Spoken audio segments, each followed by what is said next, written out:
नमस्कार दोस्तों, प्रैक्टिस वाला यूट्यूब चैनल में आप लोगों का स्वागत है। दोस्तों आज हम लोग रेलवे यूथ साइंस बुक का प्रैक्टिस सेट नंबर 11 पर इस वीडियो में बात करेंगे। तो आप वीडियो को पूरा देखिए, आपके लिए एक एक सवाल इम्पोर्टेंट हैं। दोस्तों आपके एग्ज़ाम में इस वीडियो से सेम टू सेम सवाल देखने को मिलेगा, तो आप एक एक सवाल का इम्पोर्टेंट समझिए और अच्छे से तैयारी कीजिए। ओके दोस्तों, चलिए हम लोग डायरेक्ट क्वेश्चन देख लेते हैं।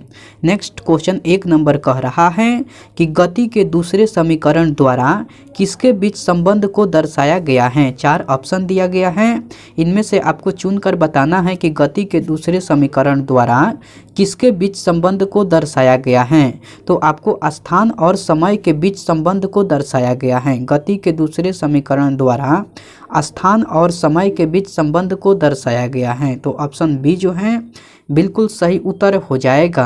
ओके, चलिए नेक्स्ट क्वेश्चन देख लेते हैं। नेक्स्ट क्वेश्चन आपको 2 नंबर कह रहा है कि निम्न में से कौन सा स्थिति और समय के बीच संबंध का समीकरण है। 4 ऑप्शन दिया गया है, इनमें से आपको चुनकर बताना है कि कौन सा स्थिति और समय के बीच संबंध का समीकरण है। तो S बराबर UT plus half AT square वाला समीकरण है। कौन है दोस्तों? तो S बराबर UT plus half AT square वाला समीकरण, ऑप्शन डी जो है बिल्कुल सही उत्तर हो जाएगा। ओके, चलिए नेक्स्ट क्वेश्चन देख लेते हैं। नेक्स्ट क्वेश्चन 3 नंबर कह रहा है कि निम्नलिखित में से कौन सा समीकरण स्थिति और वेग के बीच संबंध को दर्शाता है। तो 2AS बराबर V square minus U square वाला समीकरण जो है आपको स्थिति और वेग के बीच संबंध को दर्शाता है। तो ऑप्शन बी जो है बिल्कुल सही उत्तर हो जाएगा। ओके, चलिए नेक्स्ट क्वेश्चन देख लेते हैं। दोस्तों मैं उम्मीद करता हूं कि क्वेश्चन आपको अच्छे से समझ में आ रहा है। दोस्तों अगर आपको वीडियो पसंद आती है तो इस वीडियो को लाइक कर दीजिए और कमेंट करके बताइए कि वीडियो आपको कैसे लगी। दोस्तों अभी तक आप इस चैनल को सब्सक्राइब नहीं किए हैं तो प्लीज़ इस चैनल को सब्सक्राइब कर लीजिए और बेल आइकन को भी प्रेस कर दीजिए। ओके, चलिए नेक्स्ट क्वेश्चन देख लेते हैं। नेक्स्ट क्वेश्चन 4 नंबर कह रहा है कि सरल रेखीय गति में वस्तुएं चलती हैं तो आपको सीधी रेखा में चलती हैं। दोस्तों यह क्वेश्चन मैं फिर से रिपीट कर दे रहा हूँ। क्वेश्चन कह रहा है कि सरल रेखीय गति में वस्तुएं चलती हैं तो आपको सीधी रेखा में चलती हैं। ऑप्शन ए जो है बिल्कुल सही उत्तर हो जाएगा। ओके, चलिए नेक्स्ट क्वेश्चन देख लेते हैं। नेक्स्ट क्वेश्चन 5 नंबर कह रहा है कि यदि किसी गतिमान वस्तु पर कोई बल आरोपित नहीं है तो यह किसके कारण रुक जाएगी। तो यह घर्षण के कारण रुक जाएगी। तो यह किसके कारण रुक जाएगी? तो आपको घर्षण के कारण, ऑप्शन सी जो है बिल्कुल सही उत्तर हो जाएगा। ओके, चलिए नेक्स्ट क्वेश्चन देख लेते हैं। नेक्स्ट क्वेश्चन 6 नंबर कह रहा है कि आपको निम्नलिखित में से कौन सी घटना घर्षण के बिना होना मुश्किल है। तो एक गिलास को पकड़ना, यही घटना जो है आपको घर्षण के बिना होना मुश्किल है। कौन सी घटना दोस्तों? तो एक गिलास को पकड़ना, ऑप्शन सी जो है बिल्कुल सही उत्तर हो जाएगा। ओके, चलिए नेक्स्ट क्वेश्चन देख लेते हैं। नेक्स्ट क्वेश्चन आपको 7 नंबर कह रहा है कि 2 सतहों के बीच सतह की अनियमितताओं के परिणाम स्वरूप डैश होता है। तो आपको घर्षण होता है। क्या होता है दोस्तों? तो घर्षण होता है। ऑप्शन ए जो है बिल्कुल सही उत्तर हो जाएगा। ओके, चलिए नेक्स्ट क्वेश्चन देख लेते हैं। नेक्स्ट क्वेश्चन आपको 8 नंबर कह रहा है कि घर्षण बल डैश कार्य करता है। घर्षण बल जो है बल की दिशा के विपरीत कार्य करता है। घर्षण बल जो है आपको बल की दिशा के विपरीत कार्य करता है। तो ऑप्शन डी जो है बिल्कुल सही उत्तर हो जाएगा। ओके, चलिए नेक्स्ट क्वेश्चन देख लेते हैं। नेक्स्ट क्वेश्चन आपको 9 नंबर कह रहा है कि एक साइकिल स्थिर त्वरण से चलायमान है, पीछे के पहिए पर घर्षण बल है। तो पीछे के पहिए पर घर्षण बल जो है आपको पश्चिम दिशा में है। किस दिशा में है दोस्तों? तो पश्चिम दिशा में, ऑप्शन सी जो है बिल्कुल सही उत्तर हो जाएगा। दोस्तों मैं यह क्वेश्चन फिर से रिपीट कर दे रहा हूँ।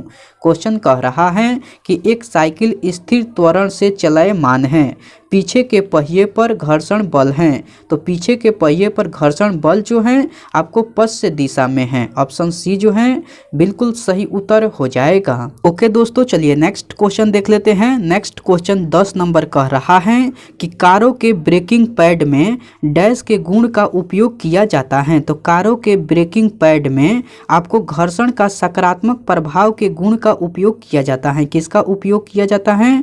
तो घर्षण का सकारात्मक प्रभाव के गुण का। ऑप्शन डी जो है बिल्कुल सही उत्तर हो जाएगा। ओके, चलिए नेक्स्ट क्वेश्चन देख लेते हैं। नेक्स्ट क्वेश्चन 11 नंबर कह रहा है कि घर्षण द्वारा किया गया कार्य डैश होता है। तो घर्षण द्वारा किया गया कार्य जो है आपको ऋणात्मक होता है। कैसा होता है दोस्तों? तो ऋणात्मक होता है। ऑप्शन सी जो है बिल्कुल सही उत्तर हो जाएगा। ओके, चलिए नेक्स्ट क्वेश्चन देख लेते हैं। नेक्स्ट क्वेश्चन आपको 12 नंबर कह रहा है कि घर्षण द्वारा किए गए कार्य का क्षय नहीं होता है, बल्कि वह डैश ऊर्जा के रूप में परिवर्तित हो जाता है। बल्कि वह तापीय ऊर्जा के रूप में परिवर्तित हो जाता है। किस ऊर्जा के रूप में परिवर्तित हो जाता है? तो आपको तापीय ऊर्जा के रूप में। ऑप्शन ए जो है बिल्कुल सही उत्तर हो जाएगा। ओके, चलिए नेक्स्ट क्वेश्चन देख लेते हैं। नेक्स्ट क्वेश्चन 13 नंबर कह रहा है कि डैश द्वारा दाब प्रवणता बल के संतुलित होने पर भूस्थैतिक प्रवाह की स्थिति बनती है। तो आपको कोरियोलिस बल द्वारा दाब प्रवणता बल के संतुलित होने पर भूस्थैतिक प्रवाह की स्थिति बनती है। किस बल द्वारा दोस्तों? तो आपको कोरियोलिस बल द्वारा। ऑप्शन सी जो है बिल्कुल सही उत्तर हो जाएगा। ओके, चलिए नेक्स्ट क्वेश्चन देख लेते हैं। नेक्स्ट क्वेश्चन 14 नंबर कह रहा है कि जब कार एक मोड़ लेती है तो वह कौन सा बल है जो हमें बाहर की ओर धक्का देता है? तो अपकेंद्रीय बल है। वह कौन सा बल है दोस्तों? तो अपकेंद्रीय बल है। ऑप्शन बी जो है बिल्कुल सही उत्तर हो जाएगा। ओके, चलिए नेक्स्ट क्वेश्चन देख लेते हैं। नेक्स्ट क्वेश्चन 15 नंबर कह रहा है कि डेयरी में प्रयोग किए जाने वाले दूध से क्रीम को अलग करने की प्रक्रिया कहलाती है। तो आपको अपकेंद्रीकरण प्रक्रिया कहलाती है। वह कौन सी प्रक्रिया कहलाती है? तो अपकेंद्रीकरण प्रक्रिया। ऑप्शन सी जो है बिल्कुल सही उत्तर हो जाएगा। ओके, चलिए नेक्स्ट क्वेश्चन देख लेते हैं। नेक्स्ट क्वेश्चन 16 नंबर कह रहा है कि जब एक वस्तु एक समान वृत्तीय वेग उत्पन्न करती है तो निम्नलिखित में से कौन सा परिवर्तित होता है?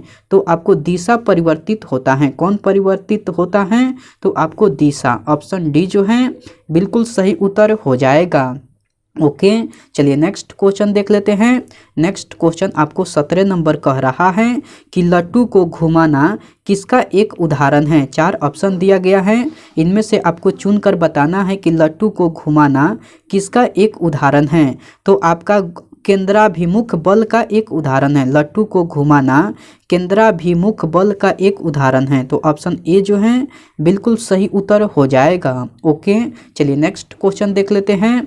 नेक्स्ट क्वेश्चन आपको 18 नंबर कह रहा है कि एक बहुत पुराने मॉडल की पेंडुलम घड़ी की कार्य पद्धति पूरी तरह से डैश थी। तो आपको पूरी तरह से मैकेनिकल थी। कैसी थी दोस्तों? तो आपको मैकेनिकल थी। ऑप्शन ए जो है बिल्कुल सही उत्तर हो जाएगा। ओके, चलिए नेक्स्ट क्वेश्चन देख लेते हैं। नेक्स्ट क्वेश्चन आपको 19 नंबर कह रहा है कि रोलर कोस्टर की सवारी में कौन सा बल कार्य करता है? तो आपको अभिकेंद्रीय बल कार्य करता है। कौन सा बल कार्य करता है? तो अभिकेंद्रीय बल। ऑप्शन बी जो है बिल्कुल सही उत्तर हो जाएगा। ओके, चलिए नेक्स्ट क्वेश्चन देख लेते हैं। नेक्स्ट क्वेश्चन 20 नंबर कह रहा है कि यदि कोई पिंड रूपांतरित गति में एक वक्र पथ पर गति करता है तो इस गति को डैश कहेंगे।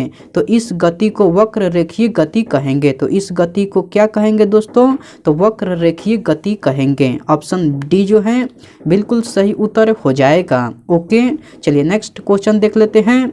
नेक्स्ट क्वेश्चन आपको 21 नंबर कह रहा है कि किसी निकाय को एक एक समान वृत्तीय गति में चलाने में लगने वाले आवश्यक नियत बल को डैश कहा जाता है। तो आपको अभिकेंद्रीय बल कहा जाता है। दोस्तों यह क्वेश्चन मैं फिर से रिपीट कर दे रहा हूँ। क्वेश्चन कह रहा है कि किसी निकाय को एक समान वृत्तीय गति में चलाने में लगने वाले आवश्यक नियत बल को डैश कहा जाता है। तो अभिकेंद्रीय बल कहा जाता है। क्या कहा जाता है दोस्तों?